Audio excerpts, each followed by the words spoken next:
Kinagabihan, sa loob ng kwarto, gumawa si Raya ng effigy o isang manikang gawa sa nipa ng mga dayami. Sinunog niya ito sa ilalim ng apoy ng puting kandila at sinimulan na niya ang ritual na tinuro sa kanya ni Melissa. Sa kabilang dako, nagpasya nang magpahinga si Jericho matapos makapaghapunan.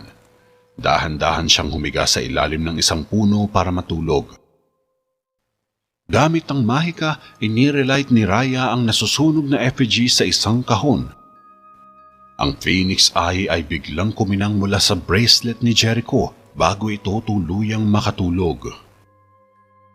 Lumapit naman si Michelle sa pinto ng silid ni Raya saka huminto bago binuksan ng hindi kumakatok. Naisara kaagad ni Raya ang kahon nang biglang pumasok si Michelle sa silid niya. "Anong kailangan mo?" Medyo galit si Raya. "Gusto ko lang naman malaman kung may kailangan ka pa," sagot ni Michelle. "Hindi, wala. Lumabas ka na lang." Nakaamoy si Michelle ng tila nasusunog na dayami.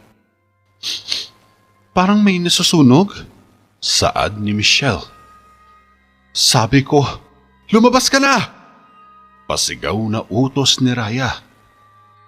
Nagulat naman si Michelle sa inasta ni Raya, kaya dito na siya nagsimulang maghinala sa prinsesa. Bago lumabas ng silid ay tinitigan pa niya sa mga mata ang prinsesa, subalit hindi natinag si Raya at nanatili lang itong nakatingin sa kanya. Alam ni Michelle na may mali kay Raya pero hindi niya lang ma-point out kung ano ito.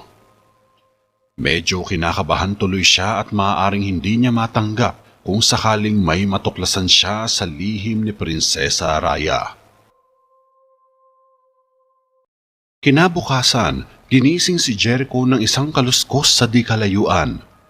Ramdam niyang may papalapit sa kanya, kaya nagtulog-tulugan muna siya.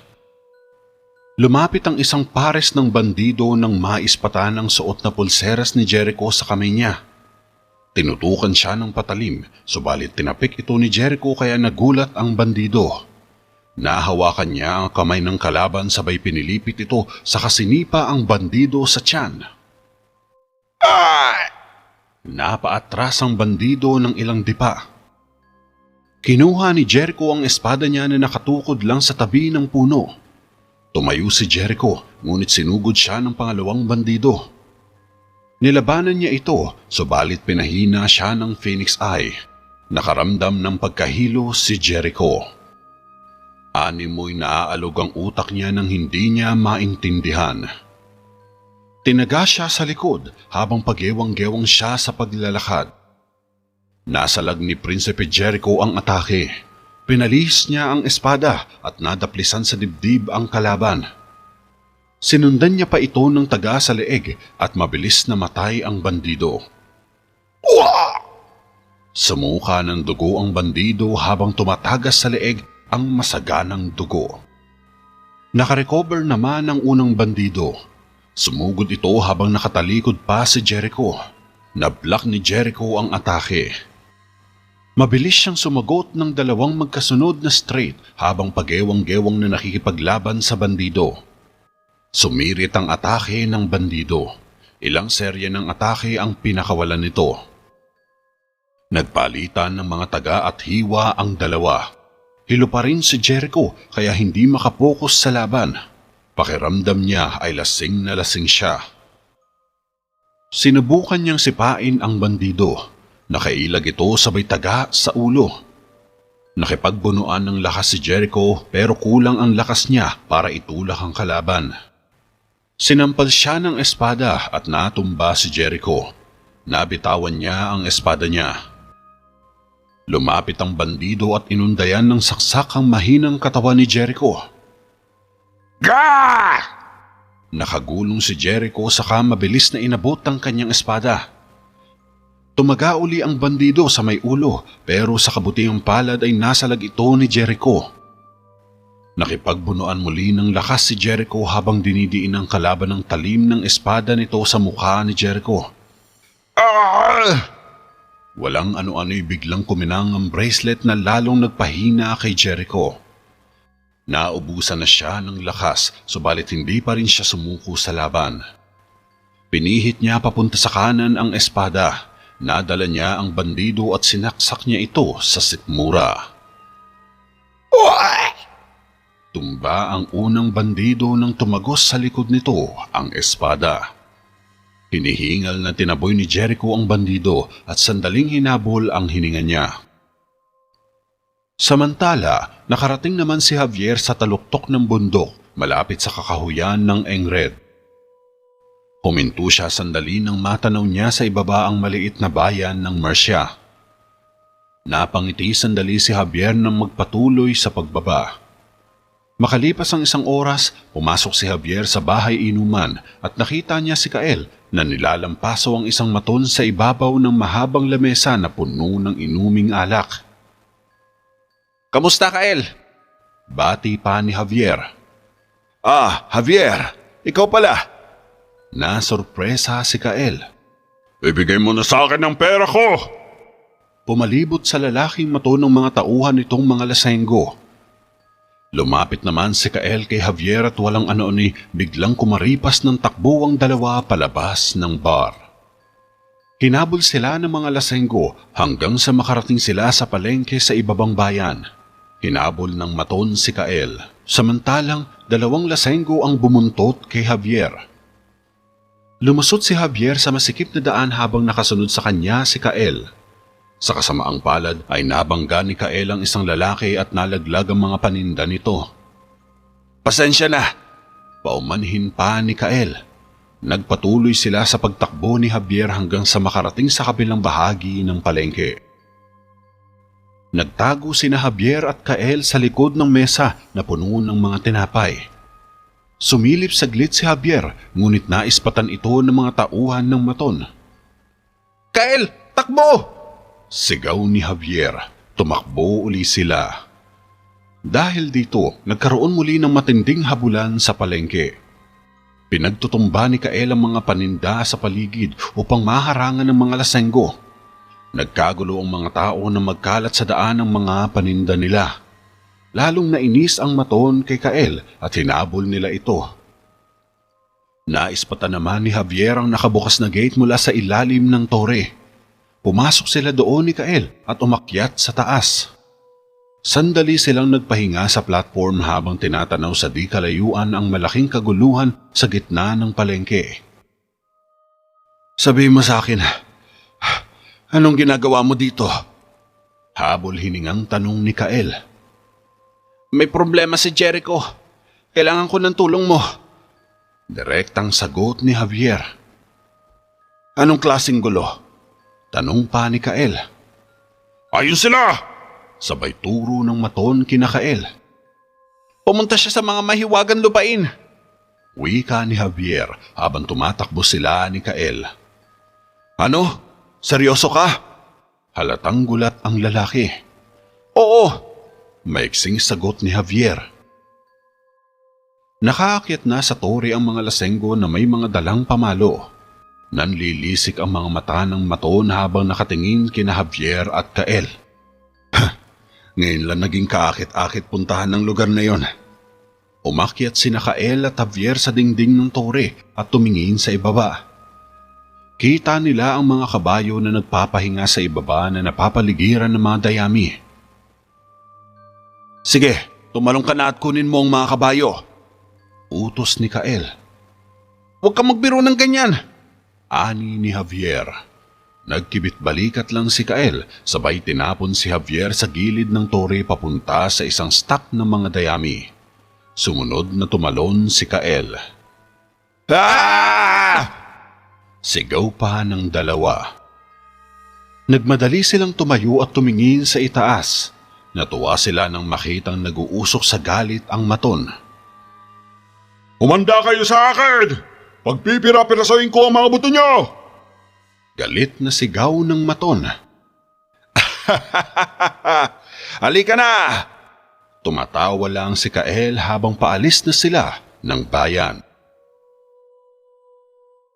Dumating si Jericho sa hangganan ng Murcia.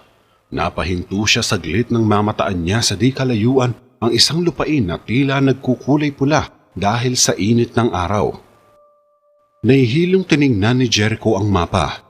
Kita niya ang imahe ng mahiwagang lupain at ng Dark Tower kung saan namamalagi ang makapangyarihang mangkukulam na si Haring Iskak. Nang makasiguro sa lokasyon niya ay nagpatuloy na siya sa pagtahak sa lugar. Bumaba siya sa kabayo niya nang matanaw sa bandang dulo ng kakahuyan ng isang maliit na tulay o isang hanging bridge. Nagmasid muna sa paligid si Jericho bago lumapit sa tulay na mistulang inabandona dahil sa tagal ng panahon. Wala siyang nakikitang kakaiba sa paligid maliban sa isang maliit na taong nakatayo at nakaharang sa tulay. Kapansin-pansin din ang mga naggagandahang halaman sa paligid at mga ligaw na damong nilumot na ng mga puno sa katandaan. Gayunpaman, hindi rin maipagkakaila na sobrang ganda ng lugar. Mistulang nakatagong paraiso sa pinakapusod ng gubat. Nakatingin lang kay Jericho ang maliit na tao na sa tansya niya ay nasa 3 talampakan lamang ang taas. Masasabing isa itong duwende na nag-aanyong tao dahil sa itsura niya at pananamit. Dahan-dahan na lumapit si Prinsipe Jericho sa duwende sa tulay. "Sino ang gustong tumawid sa aking tulay?" tanong ng duwende. "Isang kabalyero na naghahanap ng tungkod ni Haring Iskag," sagot naman ni Jericho. "Kung gayon, dapat ay matapang ka sa lugar na ito." Sabay ngiti ng duwende. Napansin ni Jericho na parang kinikilatis siya ng duwende. "Hindi, ako si Prinsipe Jericho ng Terra Veda." Humakbang ang duwende para makipagkamay kay Jericho. "Ako naman si Lando. Masasabi kong hindi ka kasing ikli ng inaakala ko. Bago kita hayaang makapasa, bibigyan kita ng kaunting payo bilang dagdag na tapang na rin. May 2 pang bagay na kakailanganin mo para makumpleto ang iyong pagsubok. Lakas at mahika." Wika ng duwending si Lando kay Jericho. "Hindi ko kinukonsinti ang paggamit ng mahika." Diretsong sagot ni Jericho. "Magiging matalino ka na huwag itong baliwalain ng malaya. Ang mga patakaran sa lupain na iyong pupuntahan ay medyo iba sa mga laman na nasa mundong alam mo." Lintaya pa ni Lando.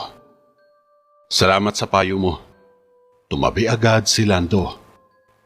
Tumuloy naman si Jericho para lagpasan ng duwende pero bigla siyang hinawakan sa braso ni Lando. Nabigla naman si Prinsipe Jericho. "Napakagandang pulseras," wika ni Lando. "Ito'y regalo sa akin ng kapatid ko. Umaasa siyang magdadala ito sa akin ng magandang kapalaran." Paliwanag ni Jericho. "Buhay pa ba siya ngayon?" tanong ni Lando. Tumango lang si Jericho at nagpatuloy na sa paghakbang. Nawiwirduhan siya sa duwende. "Napakalambing naman niyang kapatid." Lumingon si Jericho, ngunit nawala na si Lando sa kinatatayuan nito. Hinugot na lang ni Jericho ang espada niya at nagpatuloy na sa pagpasok sa loob ng mahiwagang lupain ni Haring Iskak. Sa ilang oras ng paglalakbay ay nakarating na rin sa kagubatan ng Ander sila Javier at Kael. Sakay ng kabayo ay mabagal nilang tinatahak ang masukal na kakahuyan ng Ander. Walang anumang maramdaman na nakasunod sa dalawa, maging ang presensya ng mga rebelde sa paligid ay tila nabura sa kagubatan, kaya kampante silang bumabagtas sa kakahuyan. "Bakit nga pala galit na galit ang lalaking yun sa'yo?" usisa ni Javier kay Kael. "Ito ang madalas na nangyayari sa pagsusugal. Ginagawa mong tanga ang isang tao at tinatawag ka naman niyang mandarambong." Umiling lang si Javier. "Paano mo pala ako nahanap?" taka ni Kael. "Hindi naging madali ang paghahanap ko sa'yo. Nakapunta na ako sa halos lahat ng bahay inuman sa Angard, pero napakahirap hanapin ang lugar na ito." Paliwanag ni Javier. "Ganon din ako, pero buti sinagip mo ko sa mga lokong yun."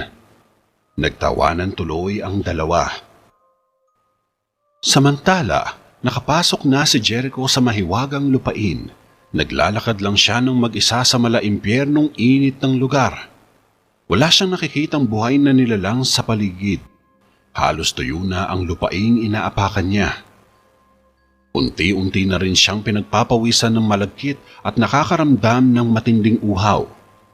Tila hindi rin umuulan sa lugar na ito dahil nabalot na ng makapal na putik ang mga puno at halaman sa paligid. Nagkalat lang sa ibayo ang mga nakatumbang puno na animoy dinaanan ng bagyo.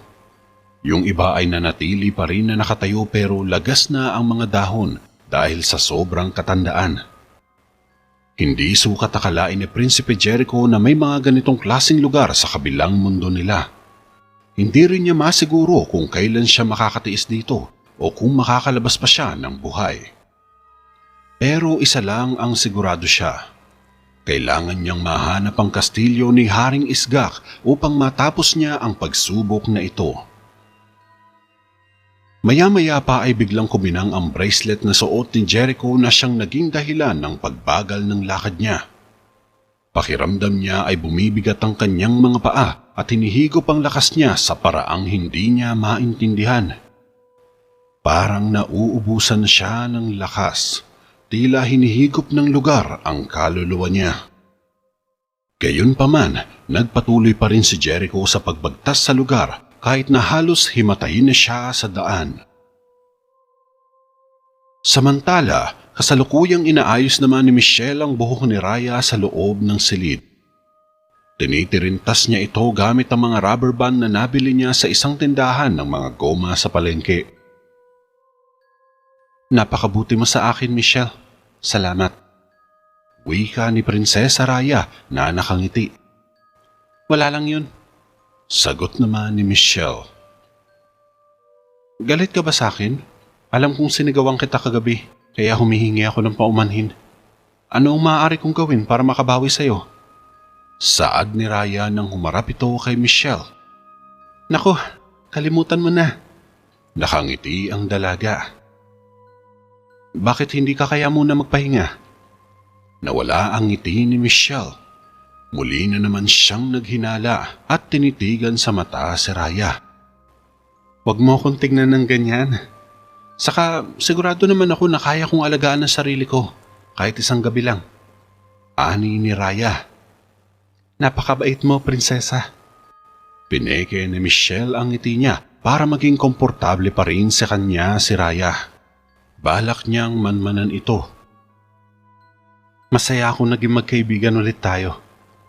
Wika pa ni Prinsesa Raya at pumunta siya sa pinto upang akayin sa labas si Michelle.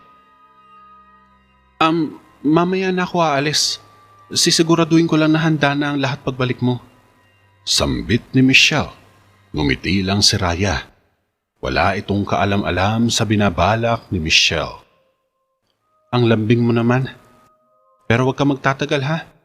Sambit ni Raya at umalis na. Napabuntong hininga na lang si Michelle bago isinara ang pinto. Nagpatuloy siya sa trabaho. Nandito na tayo. Sa kabilang panig ng kagubatan ay matatagpuan ng mahiwagang lupain. Wika ni Kael habang pinagmamasdan nila mula sa itaas ng bundok ang namumulang lupain ng mahiwagang lupain sa init ng araw.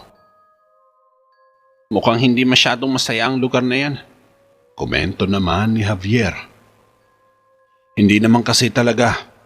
Maniwala ka sa akin. Isa itong kaawa-awang lugar. Ani ni Kael. Paano mo naman nalaman? Hindi ka pa nga nakakapunta doon. Saad ni Javier. Marami na akong napuntahan, Javier, na di mo pa nalalaman. Seryosong sabi ni Kael. Pero hindi ang lugar na ito. Alam ko yan. Segunda ni Javier na di pa rin naniniwala. Bakit naman? Tanong naman ni Kael. Dahil walang anumang alak dyan. Natawa lamang si Kael sa biro ni Javier. Sabi ko naman sa'yo, nakakaawa nga, di ba? Patuloy pa rin sa pagtawa ang lalaki. Halos sumakit na ang tiyan niya sa kakatawa. Maya-maya pa ay napagdesisyonan na nilang bumaba sa bundok at tahakin ang bukana ng mahiwagang lupain. Sa kabilang dako naman, hindi nagtagal ay nakabalik na rin sa silid si Raya. Dahan-dahan niyang binuksan ang pinto at nilibot niya ang tingin sa paligid. Michelle? Hinanap niya ang dalaga ngunit hindi niya ito makita sa silid. Nagkibit balikat na lang si Prinsesa Raya pagkatapos ay dali-daling pumunta sa aparador niya. Kinuha niya sa loob ang isang kahon at inilagay niya ito sa lamesa habang nanonood si Michelle sa likod ng screen. Kampanteng binuksan ni Raya ang kahon at nagimbal si Michelle nang maaktuhang si Raya na gumagamit ng mahika upang sumindi ang apoy sa kahon. Muling sinunog ni Raya ang effigy sa loob ng kahon at kumalat ang usok sa paligid. Sa kabilang dako, makikita si Prinsipe Jericho na hinihingal na nakayakap sa isang patay na puno. Uhaw na siya at pakiramdam niya ay parang hindi niya na kayang magpatuloy sa pagsubok. Pero sumagi sa isipan niya si Michelle kaya nagkaroon siya ng dahilan para magpatuloy. Kahit parang pagod ay dahan-dahang humakbang si Jericho papunta sa kung saan man siya dalhin ng kanyang mga paa. Subalit laking gulat ni Jericho nang bigla siyang lumubog sa putikan. Mabilis na kumilos si Jericho bago pa siya lunurin ng putik. Sinubukan niyang umahon, ngunit unti-unti lang siyang hinihigop sa ilalim. Sinenyasan ni Kael si Javier na manatili sa pinagtataguan nila habang sinusuri niya ang tulay. Tumango lang si Javier, ngunit sa halip na magmatsyag ay lumapit siya sa tulay nang umalis saglit si Kael. Walang tao sa paligid ng tulay kaya kumpiyansa si Javier na lumapit pa ng husto. Subalit walang ano-ano'y bigla na lang lumitaw ang duwende sa gitna ng tulay na ikinagulat agad ni Javier. Mukhang dumating na ang salamangkero. Wika ni Lando kay Javier na siyang napiling tagapagbantay ng mahiwagang tulay na iyon. Ano ka mo? Pagtataka naman ni Javier. Wala kang dapat ikatakot. Ang iyong presensya ay mahalaga para magtagumpay si Prinsipe Jericho sa pagsubok. Ani ni Lando. Paano mo nalaman ang tungkol kay Jericho? Sino ka ba? Seryosong tanong ni Javier. Ang tagapagbantay ng tulay. Nais ko lamang makitang maibalik sa dati ang lupain ni Haring Iskag at muli maghari ang kasaganahan dito. Ngunit mangyayari lang ito dahil sa iyo. Saad ni Lando. Mabilis na kumunot ang noo ni Javier. Hindi ko ito misyon. Ito ay pagsubok para kay Prinsipe Jericho. Paglilinaw ng binata. Yan ang pinili mong paniwalaan. Hindi aksidente na pinili ni Jericho ang landas na ito o pinili mo siyang sundan. Nakatadhana na sa iyo talaga ang makarating dito. Pahayag ni Lando. Lumapit naman si Kael kay Javier. Sa wakas, dumating na ang lakas. Kumpleto na ang tatlo. Ani ni Lando. Bumunot ng espada si Kael at tinutok sa duwende. Sino tong impaktong to? Tanong ni Kael kay Javier. Biglang umilaw ang mga mata ni Lando at ginawang malaking bulaklak ang espada ni Kael. Nagulat si Kael sa ginawa ng duwende. Gaya ng sabi ko, huwag kayong matakot. Hindi ko kayo sasaktan. At magpapasalamat ako sa inyo na walang pinsalang kapalit. Sambit pa ni Lando kina Javier at Kael. Nasaan na ang espada ko? Reklamo ni Kael. Ibabalik ko ito sa iyo kapag narating nyo na ang kabilang panig.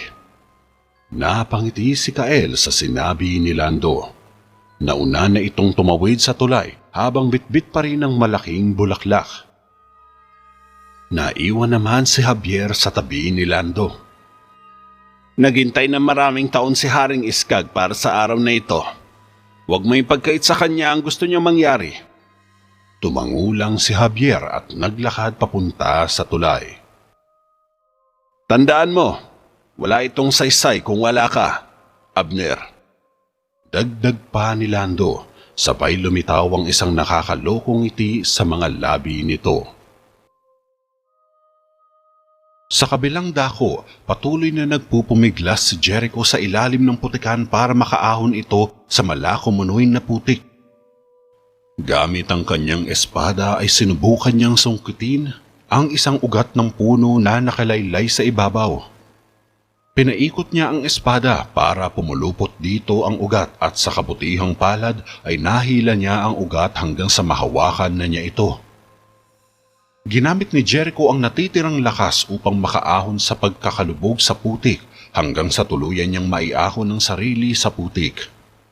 Nakatulog kaagad si Jericho sa gilid ng putikan dahil sa pagod. Pagsapit ng gabi, nagpas siyang magpahinga sa ligtas na lugar sina Javier. Ipinagpaliban muna nila ang paghahanap kay Jericho dahil napakadelikado ng gumala sa mahiwagang lupain tuwing sumasapit ang gabi. Gumawa ng bonfire sina Javier at Kael upang magkaroon sila ng tanglaw sa gitna ng madilim na kakawian. Maya-maya pa ay nakarinig sila ng alulong at dagundong sa di kalayuan. "Ano yun?" Nahintakutan agad si Javier. "Isang nakakatakot na ibon," sagot ni Kael. "Isang ibon? Sigurado ka ba? Parang asong lobo yung narinig ko eh." Medyo napalunok ng laway si Javier sa takot. "Napakalaki." Kinuha ni Kael ang espada niya. "Natatakot ka ba? Pwede kang bumalik kung gusto mo." Wika pa ni Javier. "Ha? Hindi ako takot, no?" sagot ni Kael.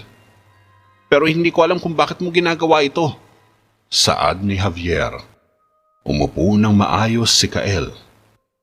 "Kapareho ng dahilan mo. Tumutulong sa isang kaibigan." Seryosong tugon ni Kael. "Ang swerte naman ni Jericho sa atin ah. Ay nako." Nagkunwaring nag-beast mode si Javier pero nakangiti ito kay Kael. "Hindi si Jericho ang tinutukoy ko." Naintindihan naman ni Javier ang gustong iparating ni Kael. "Gagawin ko rin ito para sa'yo," sabi ni Javier. "Sana nga. Ikaw lang ang kaibigan ko eh." Sabay ngiti ni Kael kay Javier. "Hindi na ako nagulat," sambit ni Javier. Tumawa lang si Kael. Subalit natahimik ang dalawa nang muli na namang umalulong ang hindi matukoy na nilalang. Pero sa oras na ito ay marami na ang alulong na naririnig nila. "Parang tatlo sila," wika ni Javier. "Palagay ko nga," sagot ni Kael. Lumagungdong ang pintuan sa bahay ni Mang Rigor mula sa sunod-sunod na katok sa labas. Binuksan ni Mang Rigor ang pinto at nagulat siya nang bumungad sa kanya ang dalagang si Michelle. "Pasensya na kung nagising kita, Mang Rigor." Nanginginig na pumasok ang dalaga sa bahay. "Uminahon ka lang, iha." Sabay sara ni Mang Rigor ng pintuan at humarap kay Michelle. "Hindi ako sigurado kung sino pa ang pwede kong kausapin," sabi ni Michelle. Medyo naguluhan naman ang matanda. "Ano bang problema?" Seryosong tanong ni Mang Rigor. Si Raya kasi." Nanginginig ang boses ni Michelle sa magkahalong kaba at takot. "Anong nangyari?" Usisa pa ni Mang Rigor. May kahon siya at yung mata niya parang nagliliyab. Anong gagawin ko, Mang Rigor? Gumagamit siya ng itim na mahika." Pagbubulgar ni Michelle, ngunit tila hindi man lang nagulat ang matandang manggagamot. "Ang lahat ng nakita mo ay maaaring guni-guni mo lang, iha." Wika ni Mang Rigor. Hindi. Alam ko ang nakita ko. Matagal ko nang kilala si Raya. Ayokong maniwala. Pero ngayon, hindi na siyang taong kilala ko. Nagbago na siya, Mang Rigor. Sa palagay ko ay hindi na mahalaga sa kanya ang sino man sa atin." Mahabang lintaya ni Michelle. "Gusto ko man paniwalaan yan, pero maaaring may punto ka." Sambit ni Mang Rigor na ikinagulat naman ni Michelle. Napatingin siya sa mga mata ng matandang manggagamot. Makahulugan ang mga titig sa kanya ni Mang Rigor. kaya medyo naluluha na si Michelle. Di siya sigurado kung nagbago na ba si Raya pero ayaw niyang isipin na isa ng ganap na kalaban ito. Kinabukasan, nagising si Prinsipe Jericho na nasa gilid pa rin ng putikang kumunoy. Kahit mahina pa ay pinilit niyang tumayo upang makapagpatuloy sa paglalakbay, kahit naramdam pa niya ang pagod. Dahan-dahan siyang naglakad sa malaimpyernong lugar habang hinanap ang The Dark Tower, hanggang sa makalabas siya sa patay na kagubatan at narating ang mabatong bahagi ng lupain. Sa di kalayuan ay may nakitang malaking bato si Jericho na kasing laki na ng burol. Inakyat niya ito at pagdating niya sa itaas ay nasilayan niya na ang malaking tore sa gitna ng malawak na disyerto. Napangiti si Jericho nang matagpuan na niya ang hinahanap. Nagmamadali siyang bumaba sa batong burol at nilakbay ang mainit na disyerto. Sa kanyang paglalakad ay biglang napahinto si Jericho nang masilayan niya ang mga wyvern sa ere. Isa itong maliit na dragon na kasing laki lamang ng isang kabayo. Ngunit ang nakakabahala sa mga wyvern ay pagiging agresibo nito at pagkabayolente sa tao. Kaya napakahirap nitong paamuhin kumpara sa karaniwang dragon. Ang mga wyvern ay isang uri ng dragon na may 2 paa, 2 pakpak, kumpara sa karaniwang dragon na may 4 na paa. Kadalasan ng mga wyvern ay may isang matulis na buntot na sinasabing isang makamandag na stinger.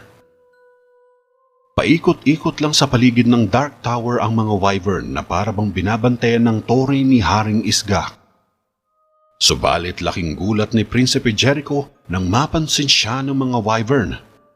Umungol ang mga ito na parang galit na galit kay Jericho. Napatakbo si Jericho nang sugurin siya ng 2 wyvern. Samantala, sa wakas ay narating din ni Kael at Javier ang Dark Tower sa eksaktong oras.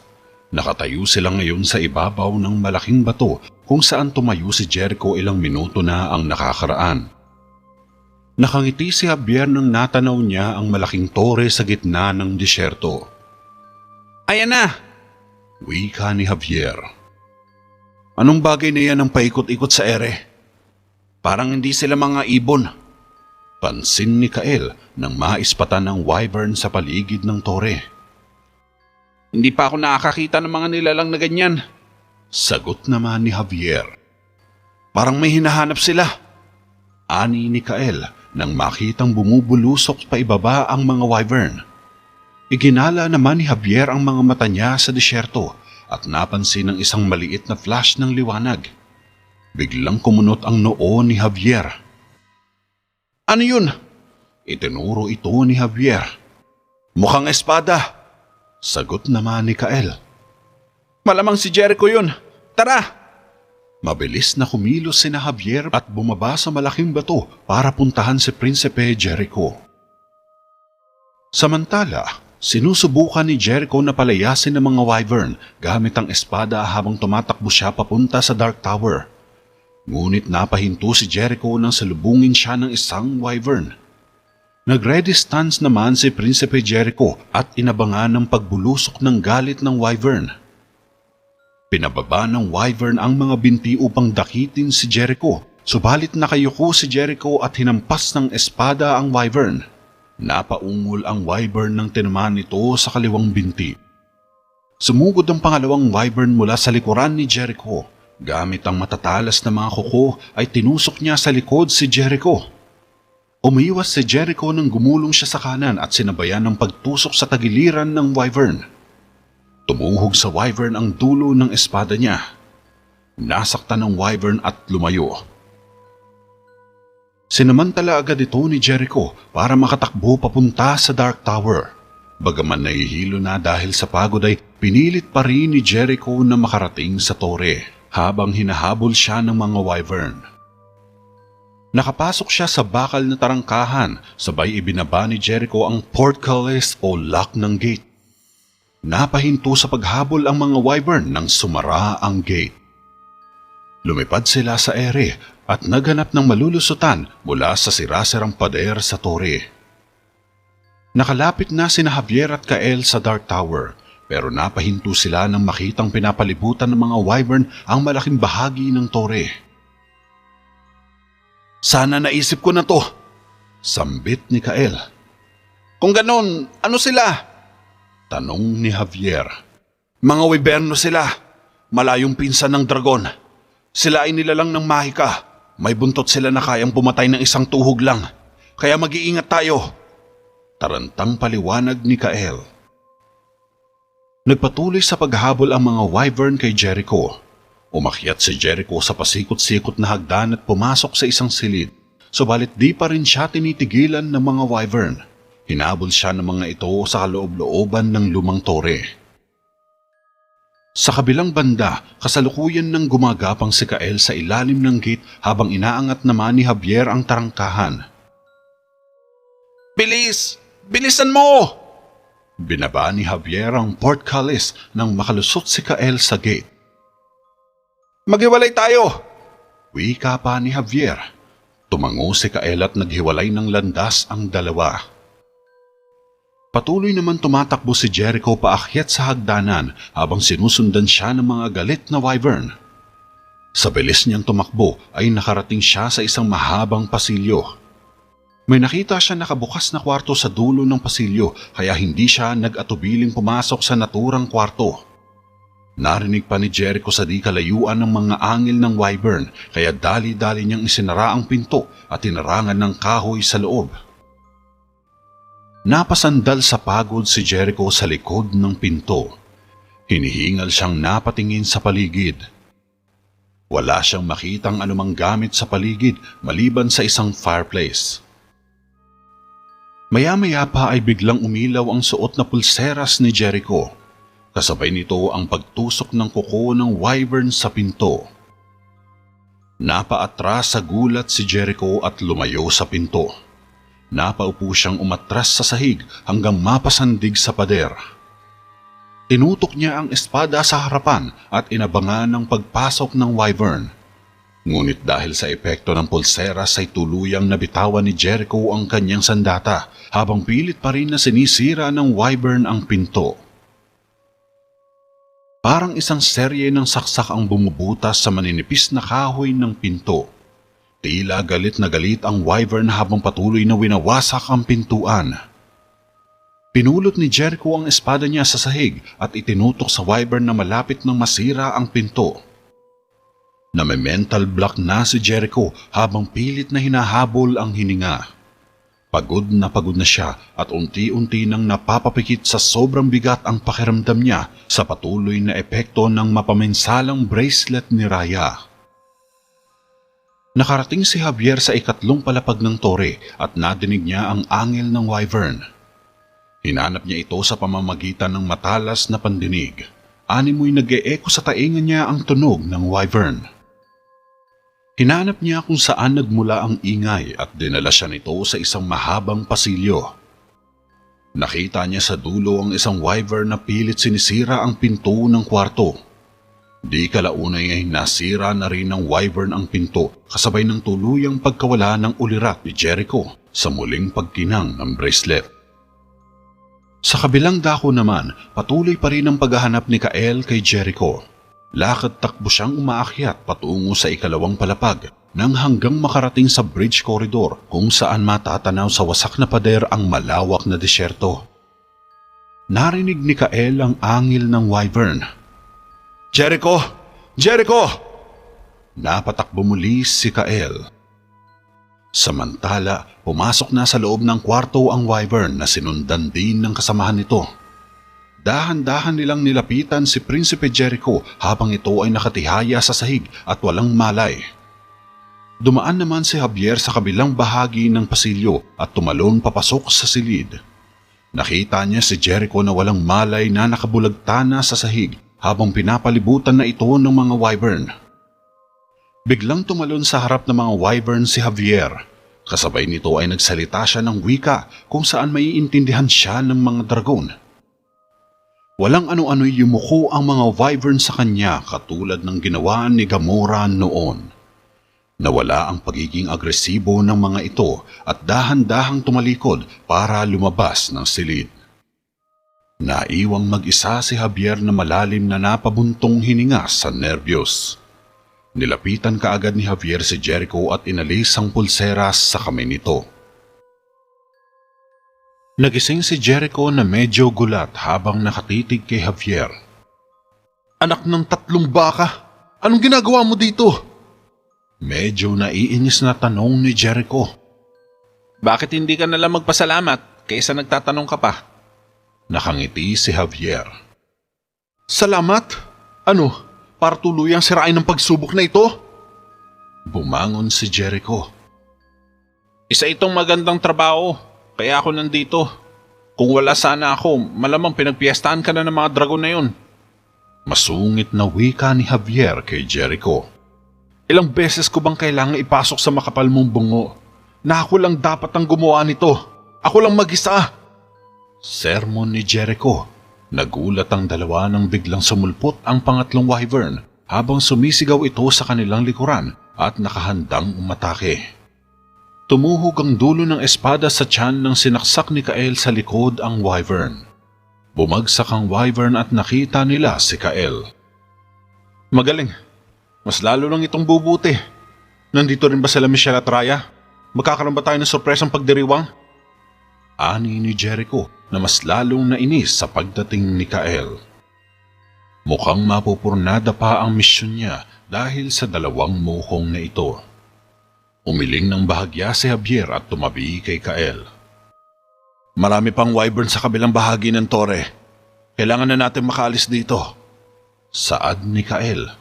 Gumulong lang ang mga mata ni Jericho. "Hindi ako aalis dito nang wala ang tungkod. Ito ang buong punto ng pagsubok na ito." Wika ni Jericho at nauna nang lumabas ng kwarto. "Gusto mo bang tulungan ka namin o gusto mong gawin ito na mag-isa?" Parinig pa ni Javier kay Jericho habang nakatingin kay Kael. "Javier!" Ngumiti si Javier nang sumunod kay Jericho. Nagroll lang ang mga mata ni Kael. "Alam mo ba kung nasaan ang tungkod?" Tanong pa ni Javier habang umaakyat silang 3 sa mahabang spiral staircase. "Kung hahanapin ko na mag-isa, wala namang magiging problema, di ba?" Tugon ni Jericho. "Kung ganun, ano naman ang magiging papel namin dito?" Saad naman ni Javier. "Javier, hindi ito isang paghahanap ng kayamanan. Hahanapin ko ang tungkod ni Haring Iskag." Paglilinaw pa ni Jericho. "Pwes, isang uri din ito ng..." Napahinto sa pagsasalita si Javier nang segundahan siya ni Jericho. Natahimik si Javier at nagpatuloy na lang sa pag-akyat sa mahabang hagdanan. Habang patuloy na umaakyat ang grupo sa ika-4 na palapag ay napatigil sandali si Javier sa bandang gitna ng spiral staircase nang may maramdaman siyang presensya sa may di kalayuan. Napalingon siya sa kaliwa at nakita ang isang malawak na kwarto. "Tingnan niyo ito, parang isang silid ng trono." Wika ni Javier. Bumalik sina Kael at Jericho sa hagdan. Naabutan nilang dahan-dahang humahakbang papasok si Javier sa isang silid na balot na ng agiw at mga sapot ng gagamba. "Wala tayong mapapala dito." Wika ni Jericho. Ngunit nagpatuloy lang sa paghakbang si Javier papasok sa kwarto. Natapakan niya ang isang bato sa ilalim niya kaya itinulak siya ni Kael papasok sa kwarto upang hindi ito mabagsakan ng isang batong pinto na pambitag. Na-trigger ni Javier ang bitag kaya sumara ang kwarto. "Javier, ayos ka lang!" Sigaw ni Kael. Nastak sa loob si Javier nang tuluyang sarhan ng batong pinto ang malaking kwarto. Nataranta naman si Javier sa takot at hinanap ang lock ng pinto. "Javier! Javier!" Pag-aalala ni Jericho at ni Kael. Dinikit nila ang mga tainga nila sa pinto. "Ayos ka lang ba, Javier?" Tanong ni Jericho. "Jericho! Kael!" Nilapit din ni Javier ang tainga niya sa pinto, subalit nakapagtatakang wala siyang marinig na response sa dalawa. Kailangan nating malaman kung paano ito mabubuksan. Sinuri ni Kael ang paligid ng pintong bato pero wala siyang makitang anumang siwang nito. Tumalikod si Javier nang kausapin siya ng boses. Mukhang naipit na siya sa loob at wala ring silbi kung magsisigaw siya. Nilibot niya ang paligid sa pamamagitan ng tingin. Wala siyang napapansing mga bagay maliban sa isang silya na nakatayo sa gitna ng silid. Dahan-dahan siyang naglakad palapit sa silya at nagulat siya nang makita ang isang matandang nakabalot ng sapot ng gagamba. Maputlang maputla na ang matandang lalaki habang suot pa rin ito ang kanyang korona at lumang royal robe. Tahimik itong nakatitig sa kawalan ngunit bigla na lang itong nagsalita. Salamat, Abner. Nandito ka na rin sa wakas. Mahinang boses ng matanda. Umikot si Javier sa harapan ng trono kung saan nakaupo ang matanda na natatakpan ng mga sapot ng gagamba. Niyuko ni Javier ang kanyang ulo. Kung ganun, buhay ka pa talaga? Gulat ni Javier nang mapagtanto kung sino ang kaharap. Sa ngayon, nangihinang sambit ng hari. Sigurado akong mabubuksan natin to kung aabot lang ang kamay ko dito. Pinasok ni Jericho ang kamay sa isang butas ng brick at binunot ang isang tipak ng bato. Napaatras siya sa gulat nang biglang bumuhos palabas ang mga surot at maliliit na ipis. Nandiri si Jericho. Tiyak na makakahanap din tayo ng paraan para mabuksan ang pinto. Palusot ni Jericho. Sige na, kaya mo yan. Tinapik ni Kael ang balikat ni Jericho pero sinungitan lang siya ng tingin ng prinsipe. Nag-aalangan itong ipasok ang kamay sa butas para makapa ang lock. Huwag kang magpakaprinsesa dyan. Alalahanin mong kasama ito sa iyong pagsubok. Sumimangot si Jericho kay Kael at hinila ang guwantes bago pinasok muli sa butas. Patuloy na kinakalikot ni Prinsipe Jericho ang butas sa gilid ng pinto gamit ang isang kamay. Kinakapa niya sa kasulok-sulukang bahagi ang bricks na siyang nagtitrigger sa batong pinto para ito ay mabuksan. Naririnig ni Javier ang mga ingay ng gumuguhong bato sa labas ng kwarto. Nagkatinginan sina Javier at Iskag. Sila ang mga Napahinto si Javier. Ang mga kaibigan mo, tama. Isang lakas sa kapwa lakas. Alam ko kung wala ang tulong nila, wala ka rin dito. Wika ni Haring Iskak. Anong kailangan mo sa akin? Prangkang tanong ni Javier. Sandaling natahimik si Haring Iskak. Gusto ko nang matapos ang paghihirap ko dito. Tugon ni Haring Iskak. Gusto mo nang mamatay? Gulat ni Javier. Naghihintay ako sa lahat ng mga taon na ito para sa pagdating ng isang bagong panahon. Ang panahon ng isang mabuting hari kasama ang tagapayo nito. Lintaya ni Haring Isgak. Narinig ko na noon ang mga salitang ito. Wika naman ni Javier. At muli mo silang maririnig. Sapagkat ang oras na iyon ay malapit na. At ang aking oras sa ngayon ay maaaring matapos. Ito ang dahilan kung bakit ka dinala dito ng iyong kapalaran. Sapagkat hindi ito ang pagsubok ni Jericho. Ito ay sayo. Iniisip ni Jericho na ang pagsubok ay naglalaan sa isang tungkot. Hinayaan ni Haring Isgak na mahulog ang trident sa sahig. Nakita iyon ni Javier, ngunit hinayaan niya lang itong bumagsak at tumingin kay Haring Isgak. Ngunit ang tunay na premyo ay isang bagay na mas malaki pa kaysa rito. Nakita ni Javier ang isang glass vial sa kamay ni Haring Isgak. Ang tubig na ito ay nagmula pa sa lawa ng Avalon. Maingat ko itong itinago nito mga nakalipas na taon. Naghihintay ng tamang tao na mag-aangkin nito. At ikaw yon. Ikaw ang napili, Abner. Mahabang wika ni Haring Iskak. Anong pinagsasasabi mo? Taka ni Javier. Malapit na ang panahon ng pangangailangan ng Terra Veda. At sa madilim na oras na iyon, dapat kang maging matatag dahil ikaw lamang ang makakapagligtas ng kaharian. Mahusay ang iyong kapangyarihan, ngunit kakailanganin mo ng tulong. At ito ang ibibigay ko sa iyo ngayon. Inabot ni Haring Iskak ang glass vial kay Javier. Kapag pakiramdam mo ay tila na wala na ang lahat, ito ang magtuturo sa iyo ng daan. Dagdag pa ni Haring Iskak. Salamat. Tanging sagot lang ni Javier. Binigyan kita ng regalo. Ngayon, kailangan mo rin akong bigyan bilang kapalit nito. Saad ni Haring Iskak. Umatras si Javier para yumukod kay Haring Iskak bilang tanda ng paggalang. Pero wala akong maibibigay. Sagot ni Javier. Tumayo si Haring Iskak at umungol ng bahagya. Sa palagay ko meron. Sandaling pinag-isipan ito ni Javier hanggang sa maalala niya ang Eye Phoenix na bracelet ni Prinsesa Raya. Hinugot niya ito sa kanyang bulsa at pinakita sa hari.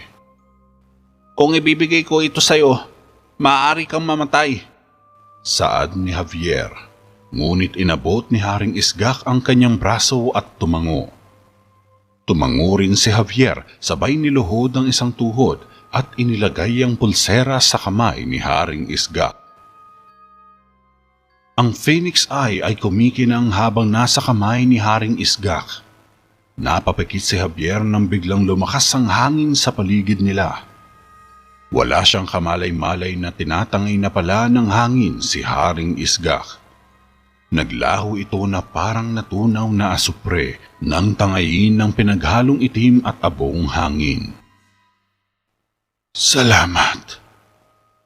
Huling wika ni Haring Iskak bago ito naglaho. Narinig ni Javier na bahagyang bumukas ang batong pinto at gumulong si Jericho sa ilalim nito. Tumayo si Javier na may bahid ng luha sa mga mata. Pinunasan niya ito kaagad. Javier! Naglakad si Jericho palapit kay Javier. At isang tapik sa braso ang natanggap ni Javier habang nakatuon ang pansin niya sa upuan ni Haring Iskak. Lumapit naman kay Javier si Kael at niyakap siya ng kaibigan.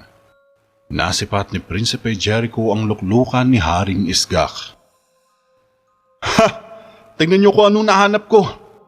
Nakangiting dinampot ni Jericho ang trident ni Haring Iskak at pinagmayabang ito sa dalawa.